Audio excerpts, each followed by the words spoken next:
میرے بھائیوں اور دوستوں، السلام علیکم۔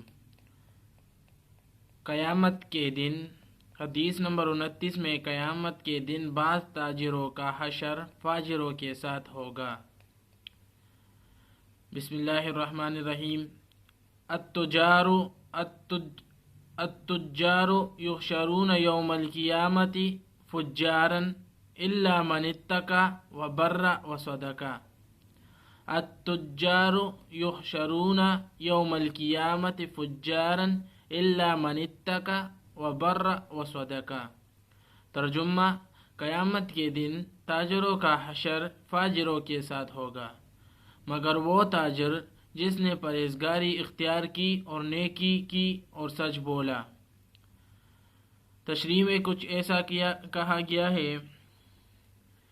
اس حدیث میں ان تاجروں کی مذمت کو بیان کیا گیا ہے جو صحیح طور سے لین دین نہ کرے، یعنی جو کہ لین دین میں ملاوٹ کرے کسی چیز میں،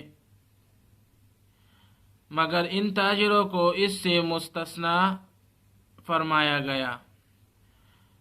مگر مستثنا یعنی ان تاجروں کو ان سے الگ بتایا گیا جن میں تین صفات ہو۔ نمبر 1، ایک تو وہ تقوی یعنی تقویدار ہو، جو تقوی اختیار کیا گیا ہو، جس نے تقوی اختیار کیا ہو، نیکی اور جو نیک ہو اور جو سچ بولتا ہو۔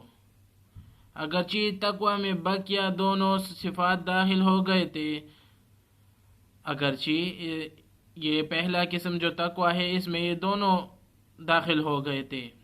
قسمیں داخل ہو گئے تھے، لیکن تاجر جن برائیوں میں عام طور سے مبتلا ہوتے ہیں ان کے تدارک کے لیے ان دو صفات کو مزید اہتمام سے بیان کیا گیا۔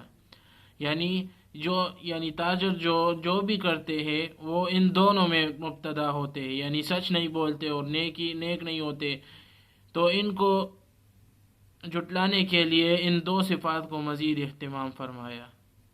بھائی دوستو، اگر آپ نے ہمارے چینل کو سبسکرائب نہیں کیا ہے تو سبسکرائب کر لے اور بیل آئیکن کو آل پہ کر دے تاکہ ہماری ویڈیو آپ تک پہلے ہی پہنچ سکے۔ اللہ تعالی ہمیں اس حدیث پر عمل کرنے کی توفیق عطا فرمائے۔ آمین کمنٹ میں ضرور بولنا۔